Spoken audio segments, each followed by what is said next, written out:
দিল দিল সকাল থেকে 12টা বাজে গেল একটু দেখি ভালো লাগে না আমার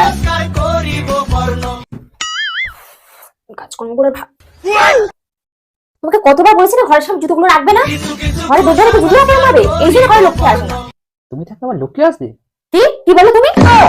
না না না তুমি ঠিক বলেছো ঘরের সামনে জুতো থাকলে ঘরে লক্ষ্মী ঢোকে আমি এক্ষুনি সরিয়ে দিচ্ছি ঠিক আছে এক্ষুনি সরিয়ে দিচ্ছি বাবু আসলাম তাহলে ঠিক আছে সাবধানে দেখো আর ভাতটা চাপাতে আছে খেয়েও নিও ওকে ওকে সাবধানে যাও দিল দিল আবার খাচ্ছি করে শুভ কাজটা 12টা বাজিয়ে দিল এই মুখে না অনেক অশুভ করা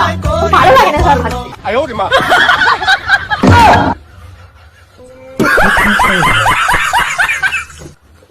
আমাদের ভিডিও ভালো লাগলে লাইক কমেন্ট আর সাবস্ক্রাইব করে দিও থ্যাংক ইউ।